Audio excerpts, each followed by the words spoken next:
오늘 이 세 절에 간단하게 보이는 이 말씀은 우리가 이해하기 위해서 이렇게 이 명절에 관한 이해가, 그러니까 명절에 대해서 일단 아는 게 하나가 필요하고, 그 다음에 예수님이 여기서 하시는 이 말씀이 굉장히 단순해 보이지만 성경 전체에 갖고 있는 깊은 흐름이 있다는 것을 우리가 알아야 할 필요가 있습니다. 그러니까 사실 이제 오늘 제가 여러분에게 여기에 관한 설명을 드리면서 이거를 제가 여러분에게 잘 설명을 드릴지 잘 모르겠어요.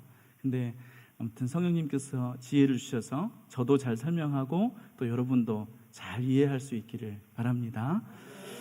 먼저 이 명절 끝날에 예수님이 이렇게 외치셨는데요. 이 명절이 무슨 날인지 우리가 알 필요가 있습니다. 이 명절은 초막절이라고 합니다. 그런데 이 초막절은 이스라엘 절기 중에서 굉장히 중요한 절기 중에 하나고, 그러니까 우리가 그냥 이렇게 들어서 얼핏 아는 절기보다, 그러니까 성경의 여러 가지 절기 중에서 아주 깊은 의미를 갖고 있습니다. 그리고 이 초막절은 시대를 흘러가면서 굉장히 의미가 크게 확장됐습니다. 그러니까 처음에는 이런 거였어요. 처음에 이제 그 레위기에서 이거를 정해 주실 때에는 그냥 7째 달 15일부터 여름 추수를 기뻐하는 절기로 8일 동안 지킨다, 이 정도였어요. 그래서 이때에는 이스라엘 사람들이 이제 여름 이렇게 수확이라는 게 대추야자, 포도, 올리브 이런 것들을 거두고 나서, 근데 이게 이제 우리가 생각할 때는 뭐 포도, 과일 같고 올리브 이렇게 뭐 음식 이렇게 하는 그런 거 같고, 그러니까 별게 아닌 것처럼 느껴질 수 있지만 이 사람에게 포도하고 올리브는 생존에 직결된 그런 작물들이에요. 그러니까 이 나라 사람들에게는 포도라는 거 하는 것은 마시는 포도주이고, 그러니까 그게 없으면 살 수가 없는 거죠. 그리고 올리브는 이 사람들이 모든 음식에 다 넣어 먹는, 기본적으로 우리가 생각하는 김치 같은 것보다 훨씬 더 중요한 재료가 올리브잖아요. 그러니까 이 사람들에게 아주 중요한 작물들을 거두고 나서, 그리고 나서 이제 이것에 대해서 감사하면, 그리고 이거를 그 창고에 넣어드리는, 그러니까 그래서 이제 이 초막절을 수장절이라고 부르기도 해요, 성경에서. 그러니까 이제 추수를 저장한다, 이런 의미로 수장절이라고 부르기도 하죠. 근데 이거 이제 8일 동안 하면서 이게 이 풍성한 수확에 대해 감사하는데, 이때 이제 여러 가지 행사를 하는데 7일 내내 희생제사를 날마다 드리는 것뿐만 아니라, 이때 이제 어떤 하나님이 주시는 그런 열매에 감사해서 어떤 가지들과 아름다운 나무 실과들 이런 것들을 같이 흔드는 그런 예식들이 있어요. 그리고 이제 이거를 하면서 이게 일종의 이제 이때가 딱 9월 말 10월 초 이 시기인데, 아무튼 오늘 제가 여러분에게 이렇게 설명을 잘 드릴 거예요. 그러니까 여러분 설명을 잘 따라오세요. 괜찮으시죠? 그러니까 오늘은 여러분이 잘 적으셔도 되고, 왜냐하면 여러분이 이제 신앙생활을 한다는 게 어떤 게 있냐면요, 그냥 우리가 전지전능한 하나님에 관해서 하나님이 우리의 불쌍하심을 보고 복 주시는 분이다, 이렇게 이해가 그쳐 있고 더 이상 성장하지 않으면 하나님과 여러분 사이에 할 말이 없어요. 그러니까 좋은 부모와 좋은 자식 사이에도 그 관계에서 다양한 인생의 이야기가 있듯이, 하나님과 하나님의 백성 사이에서도 다양한 이야기들이 있어요. 그리고 하나님은 그런 것들을 원하셔서 이스라엘 역사를 통해서 아주 하나님이 어떤 분이신가 그런 거를 잘 설명해 주려고 하세요. 그냥 단지 니들 불쌍하니까 나한테 와서 울고불고 짜면 내가 하나씩 복을 줄게, 이런 게 아니라는 거죠. 그래서 이 초막절이 어떤 의미인지를 아는 게 여러분에게 중요해요. 근데 초막절을 이제 할 때 이게 9월 말 10월 초가 되니까 이 사람들에게는 이때 비가 내려주면 굉장히 다음해의 풍작을 예견하는 그런 축복의 의미가 돼요. 그래서 이때 이제 기우제 성격들을 갖게 됐어요. 그러니까 이 초막절의 기간, 이 8일의 기간 동안에 비가 내리면 하나님께서 우리 다음 해의 농사에도 축복을 주시는 거다, 이런 약속을 받는 절기가 됐죠. 그래서요, 지금도 이 초막절을 지키는데, 여러분이 이제 아마 종종 이렇게 인터넷 검색을 해보시면 초막절이라고 이제 이렇게 찾아보시면, 지금도 이 시기가 되면요, 이스라엘 사람들이 자기 집 베란다에다가 이렇게 초막을 짓는 거를 여러분이 볼 수 있을 거예요. 경건한 유대인들은 지금도 이렇게 그 초막 나무 가지 같은 걸로 초막을 짓고 또 이렇게 마트에 가면 일회용 초막 같은 것도 팔아요, 이 사람들은.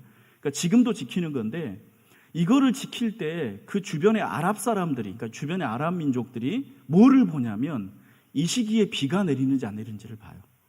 그러니까 이 초막절 기간에 비가 오면 이스라엘이 또 하나님께 축복받아서 풍작이 있겠구나라고 이 사람들이 배 아파하고, 이 시기에 비가 안 오면 내년에 가뭄 들겠구나 이런 생각을 하는 거예요. 그러니까 지금도 이렇게 생각할 정도로 초막절의 전통은 굉장히 살아있는 전통 중에 하나고요.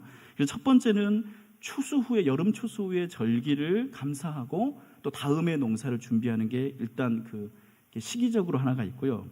두 번째는 하나님이 여기서 이래 동안 초막절, 그러니까 8일 동안 지키면서 초막을 지어서 기념하라고 했어요. 그러니까 이 사람들이 아까도 말씀드렸지만 초막을 지금도 지으면서 자기들이 이렇게 편안하게 집에서 사는 거 말고 광야에서 살았던 그 때를 기념하는 게 초막절이에요. 그게 두 번째 의미예요.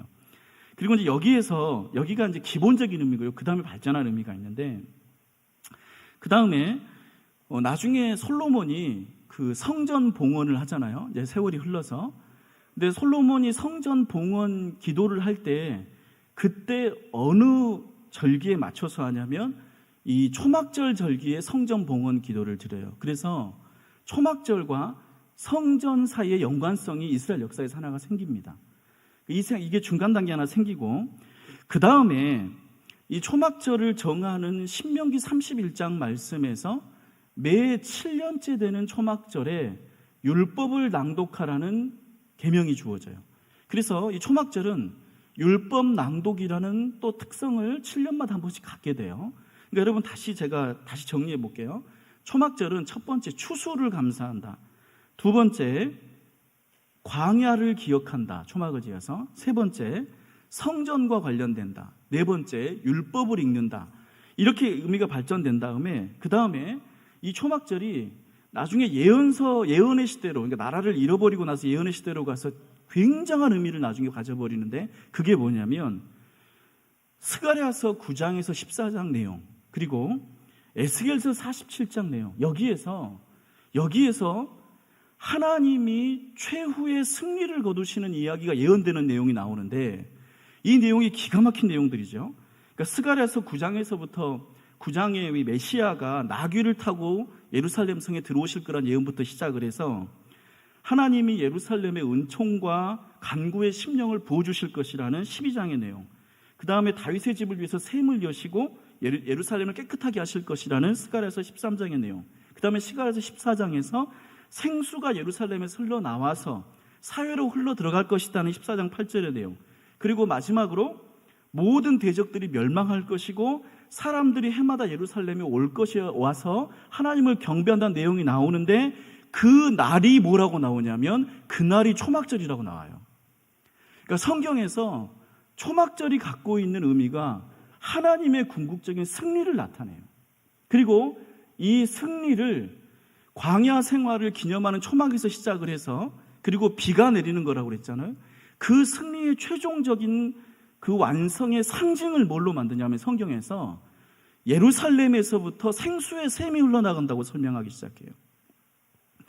그래서 여러분, 지금 제가 설명드린 이 초막절의 의미들을 이해하시는 것이, 지금 여기서 예수님이 왜 여기서 누구든지 목마른 자는 내게 와서 마시라 이 말을 했는지에 대한 깊은 이해의 근원이 됩니다.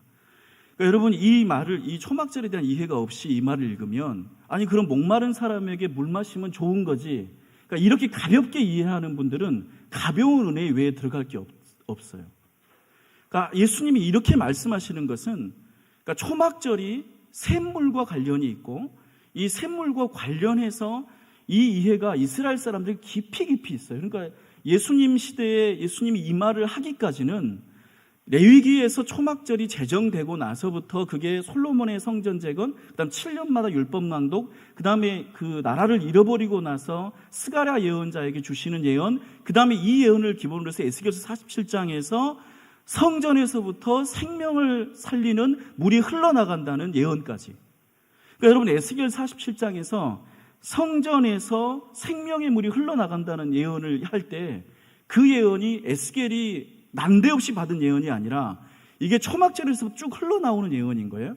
그러니까 이스라엘 사람들은 어떻게 이해하냐면 이 물에 관한 이야기, 그 다음에 이런 그 성전에 관한 이야기, 초막절에 관한 이야기를 할 때 항상 하나님이 주시는 영광의 승리, 그리고 최종적인 주님의 이 우리를 살리시는 영생의 의미들을 초막절에 가지고 있어요. 그리고 이제 이것을 기대하면서 초막절을 기념을 하는 거죠. 근데 여기에서 예수님이 이 초막절의 마지막 날 예식을 할 때 거기서 외쳐 서서 이르시되, 여러분 예수님이 서서 외쳐서 이 말을 하는 게 아주 강하게 얘기하시는 거죠. 예수님은 주로 성전에서 이 당시에 랍비들은 뭘 가르칠 때 앉아서 가르쳤어요. 이렇게 지금처럼 서서 말하지 않았다고요. 그러니까 가르치는 사람이 앉아 있고 듣는 사람들이 서 있었죠. 그러니까 예수님이 앉아서 말하는데 지금 여기서 예수님이 이 말을 하실 때 서서 말해요. 그리고 외쳐서 말해요.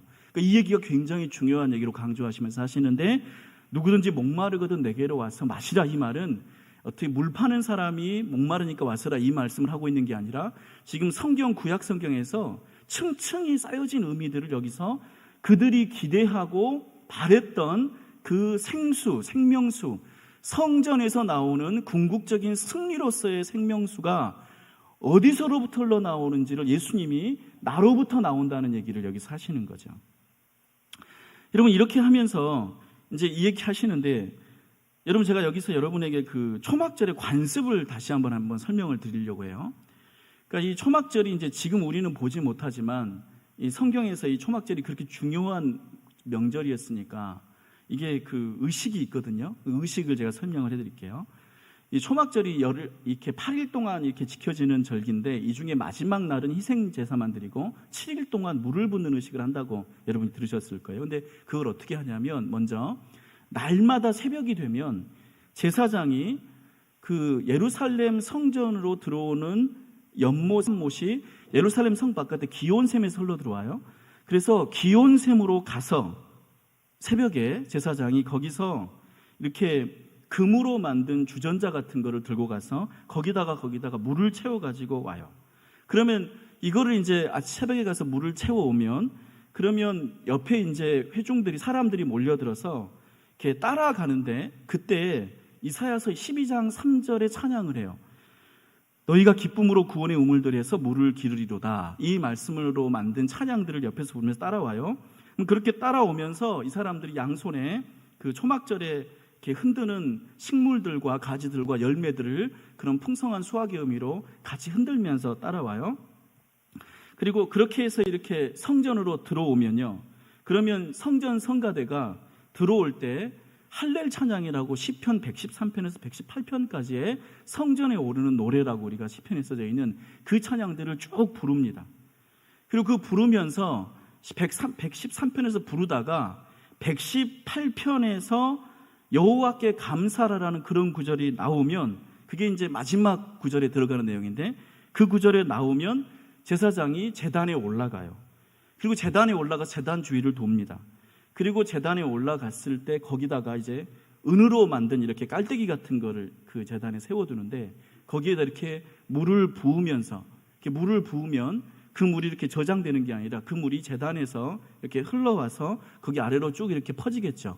그러니까 이런 예식을 하는 게 초막절의 예식이에요. 그러니까 이렇게 물을 붓는 예식을 하면서, 그걸 날마다 아침마다 이렇게 해요. 그리고 그렇게 하면서 7일 동안 반복하는 게 이 초막절의 행사죠. 그리고 예수님이 37절에서 서서 외쳐 이르시되, 이 말을 언제 하셨냐면, 그게 7째 날 마지막 7번째 물을 부으실 때, 그럴 때, 그러니까 에스겔서 37장에서 제단에서부터 생명의 물이 흘러나가리라, 그런 예언의 말씀들을 모든 사람들이 마음에 다 같이 되뇌이고 있을 때, 그때 예수님이 누구든지 목마르거든 내게로 와서 마시라, 그 말을 합니다. 여러분 이 말씀들이 제가 얼마나 정확한 말씀이고 또 중요한 말씀인지를 조금 더 읽어서 여러분에게 한번 말씀을 더 드리려고 해요. 여러분 스가랴서 14장 8절과 16절에서 18절을 제가 읽어드릴게요. 그날에 생수가 예루살렘에서 솟아나서 절반은 동해로 절반은 서해로 흐를 것이라. 여름에도 겨울에도 그러하리라. 예루살렘을 치러 왔던 이방 나라들 중에 남은 자가 해마다 올라와서 그 왕 만군의 여호와께 경배하며 초막절을 지킬 것이라. 땅에 있는 족속들 중에 그 왕 만군의 여호와께 경배하러 예루살렘에 올라오지 아니하는 자들에게는 비를 내리지 아니할 것인즉 이렇게 말해요. 그러니까 여기서 비를 내리지 아니할 것이라는 말은 이렇게 그냥 내리는 비를 말하는 게 아니라 이 초막절에 하나님이 생명으로 주시는 그 생수를 말해요. 그러니까 이 하나님을 경배하지 않는 자들에게, 하나님을 경배하는 자들은 와서 초막절을 지킬 것이고 경배하지 않는 자들에게는 비를 내리지 않을 것이라는 말이, 여러분 뭐 세상 나중에 예수님이 하나님이 오셨는데 무슨 비가 오고 안 오고 뭐가 중요하겠어요? 근데 그때 비를 내리지 아니할 것이라는 말이 이 생명을 주는 그 생수가 전해지지 않을 것이라 그들은 영벌에 들어가고 영생을 갖지 못할 것이라는 그런 상징적인 말들로 이 스가랴서 14장 16절에서 18절까지 이렇게 기록이 돼 있어요. 그리고 에스겔서 47장 9절에서 12절은 이렇게 말하죠. 에스겔서 47장 9절과 12절 제가 읽어드릴게요. 이 강물이 흐르는 곳마다 번성하는 모든 생물이 살고 또 고기가 심히 많으리니 이 물이 흘러들어가므로 바닷물이 되살아나겠고 이 강이 이르는 각처의 모든 것이 살 것이며 강 좌우가에는 각종 먹을 과실나무가 자라서 그 잎이 시들지 아니하며 열매가 끊이지 아니하고 달마다 새 열매를 맺으리니 그 물이 성소를 통하여 나옴이라. 그 열매는 먹을 만하고 그 잎사귀는 약재료가 되리라. 아멘. 그러니까 이렇게 하나님이 그 제단에서 흘러나오는 생명의 물이 사람들을 살리고 그 사람들에게 열매를 주고 그들의 삶을 풍성하게 한다는 그 약속을 하시는데, 이게 전부 무엇으로 설명이 돼 있어요? 그림이 돼 있어요? 이게 전부 물로 돼 있어요. 그러니까 여러분 성경에서 이 물이라고 하는 이미지를 굉장히 여러분이 중요하게 생각하셔야 돼요. 그러니까 성경에서 비, 물 이런 거 말할 때요, 이것이 영생과 관련된 이미지라는 이해가 우리에게 있을 때 성경이 이어져요. 여러분 제가 여기서 여러분에게 아주 말하자면 놀라운 설명을 이제 드릴 건데, 여러분 성경에서 왜 거듭남을 얘기할 때 물과 성령으로 거듭나는지, 왜 물과 성령이 항상 물이랑 짝이 되는지, 그리고 왜 예수님이 죽으실 때 옆구리에 창을 찔리시잖아요. 그때 옆구리에서 뭐가 나왔다고 그랬어요? 여러분 왜 물과 피가 나와요? 옆구리에서 뭐만 나오면 돼요? 피가 나와야 되죠. 근데 왜 성경이 물과 피가 나온다고 그래요? 여러분 이 얘기가 지금까지 얘기한 초막절 이야기를 하는 거예요. 성경은. 그러니까 예수님이 죽으심이 당연히, 그러니까 우리가 이제 이걸 이해를 못하면 그냥 생물학적으로, 아니 사람이 이렇게 창이 찔렸으니까 피도 나오는데 피가 액체니까 물이라고 했나 보다, 이런 무식한 얘기를 한다고요. 근데 성경은 그 얘기를 하려는 게 아니라 물이 가지고 있는 원천적인 성경의 이미지들이, 그러니까 그 의미가 처음에 하나님이 이스라엘 백성에게 물을 주실 때부터 이것은 하나님의 영원한 승리에 관한 생명의 약속이에요, 물이. 그래서 예수님이 옆구리에 창에 찔리셨을 때 거기서 물과 피가 나왔다는 말은 거기서 생명이 나왔다는 얘기를 하고 싶은 거예요. 그리고 거듭남을 얘기할 때 반드시 물과 성령으로 거듭난다고 말해야 되는 거예요. 왜냐하면 어디에 생명이 있어요? 물의 생명이 있으니까. 그게 성경이 말하는 물의 상징적인 의미니까요. 여러분 나중에 요한일서 5장 6절에서 8절 보면 이런 이상한 얘기를 합니다. 이는 물과 피로 임하신 이시니 곧 예수 그리스도라. 예수 그리스도를 뭘로 임했다고 말하냐면 물과 피로 임했다고 말해요. 그 다음에 물로만 아니요 물과 피로 임하셨고 증언하는 이는 성령이시니 성령은 진리니라. 증언하는 이가 셋이니 성령과 물과 피라. 이 셋은 합하여 하나이니라. 여러분 이 수수께끼 같은 얘기를 이제 여러분 이해하시리라고 저는 생각해요. 여러분 왜 물과 피와 성령이 하나로 나오냐면 이게 전부 생명에 관한 이야기들이에요. 그러니까 성경에서 오랫동안 물을 얘기할 때 그냥 우리가 마시는 물, 이게 이제 갈증을 해결하는 그런 물의 의미도 있지만, 이 의미가 이 이스라엘의 광야 생활을 하고 거기에서 목마름의 삶이 있고 그게 우리의 어떤 죄된 인생이라면 그 광야에서 구원해 내시는 하나님이 물을 주심으로 그들의 갈증을 해결하고, 그리고 그 물이 이스라엘 하나님을 믿는 사람들에게 영원한 생명이라는 것. 그리고 왜 하필이면 제단에서 물이 흘러나와야 되느냐, 왜 생명이 흘러나가는 것을 물의 이미지로 설명을 하느냐, 그리고 그 물의 이미지가 그대로 이어져서 이렇게 물과 피와 성령으로 그렇게 요한일서 5장에서 연결된다고. 그럼 저는 여러분들이 성경을 이렇게 깊이 이해하시는 분들이 되시기를 축복합니다. 그러니까 우리가 제가 이렇게 저는 이런 얘기를 자세히 설명드리는 것을 기뻐하고 좋아하는 이유가 저는 우리의 믿음이 아주 싸구려나 간순한 믿음이 아니라는 걸 우리가 알길 바랍니다. 그러니까 우리가 믿고 있는 것은 정말 인류 역사 2000년이 수천 년이 넘어간 그러니까 하나님이 인간이라는 그 사람들에게 주신 지혜의 보고들이에요. 그러니까 우리가 믿고 있는 기독교는 굉장히 강력한 것들이에요. 그냥 어쩌다가 생겨난 우리 시대의 현상이 아니라고요. 여러분, 그리고 이제 여기에서 38절이 설명이 나와요. 38절에서 예수님이 이렇게 말씀하시잖아요. 목마른 자는 나에게 와서 마시라, 이렇게 말씀한 다음에 우리 38절 같이 읽습니다. 나를 믿는 자는 성경의 이름과 같이 그 배에서 생수의 강이 흘러나오리라. 여러분, 이 말을 왜 하시는가? 여러분, 왜 이게 생수의 강이 배에서 나와요? 이 배가 설마 타는 배예요? 이게 사람의 배를 말하겠죠. 근데 왜 생수의 강이 배에서 나와요? 이 배는 이렇게 이제 우리가 이렇게 먹을 때 나온 배 이거 말고요. 이 배는 이제 이때는 배라고 말했고 지금은 뭐라고 번역을 해야 되냐면 마음이라고 번역을 해야 됩니다. 그러니까 이 성경이 잠언 4장 23절 모든 지킬 만한 것 중에서 더욱 너의 마음을 지키라. 생명의 근원이 이에서 남이니라. 잠언 4장 23절을 여기에서 온용한 거예요. 그러니까 생명의 근원이 어디서 나요? 마음에서 나오느니라. 그 배에서 생수의 강이 흘러나오리라. 이게 잠언 4장의 말씀들을 예수님이 온영을 하고 이 배는 마음을 말하고요. 그 다음에 이 생명이 그러니까 사람을 살리는 것이 마음에서 나온다는 말은 예수님을 믿는 사람과 성령님을 받은 사람의 생활을 가리키는 말이기도 하는데 이 말이 곧 성령과 어떻게 연관이 되느냐. 제가 이제 아무튼 이런 걸 제가 설명을 여러분에게 잘 드려야 되는데 여러분 여기에서 아무튼 제가 설명을 잘못해도 잘 이해해 주세요. 이게 뭔가 이렇게 약간 깊은 것들이 있어요, 여기에는.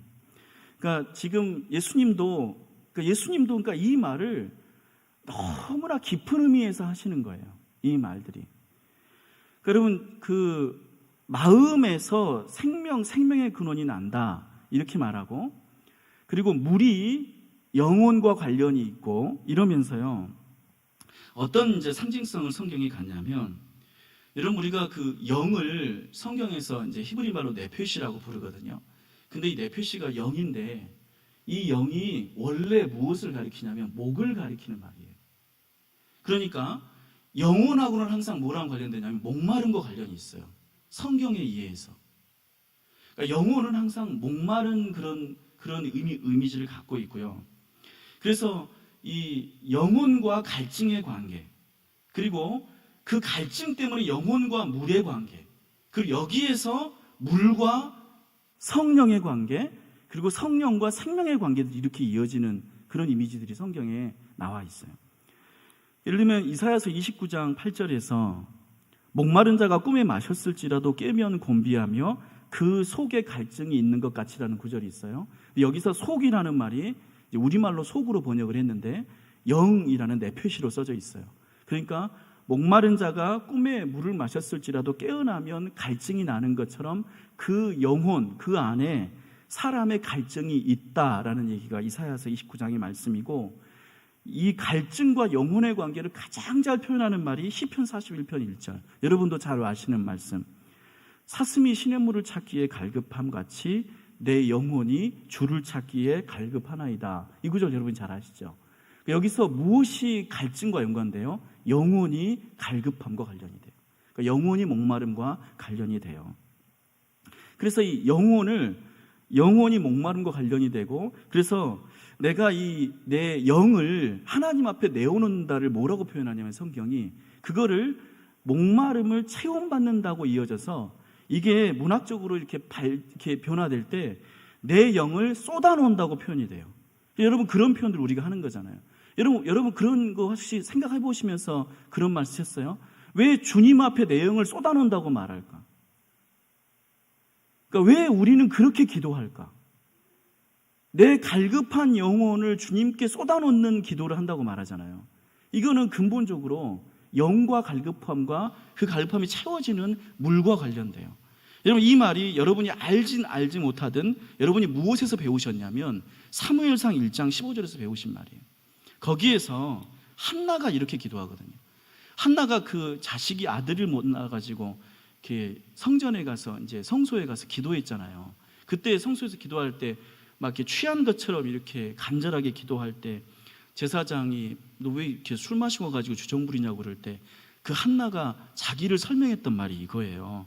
내 주여 그렇지 아니하니이다. 나는 마음이 슬픈 여자라. 포도주나 독주를 마신 것이 아니요 여호와 앞에 내 심정을 통한 것뿐이오니 라고 말해요. 여기서 심정을 통했다는 말이 내 영혼을 쏟아놓았다는 말이에요. 그러니까 내 영혼이 갈급해서 주님이 주시는 생명의 물을 내가 발해서 내 영혼을 그 물에 취해서 쏟아놓았습니다. 이게 기도하는 표현으로 사무엘상 1장 15절에서 나오죠. 그래서 아마 이 표현들의 근거에서 우리가 그런 말들을 해요. 그러니까 성령에 관련된 말들이 물과 관련된 거, 영이 목과 관련된 거, 목마름과 성령의 관계, 그리고 이 관계를 풀어주려고 성령이 주시는 은혜가 생수, 생명수로 온다는 이런 말들.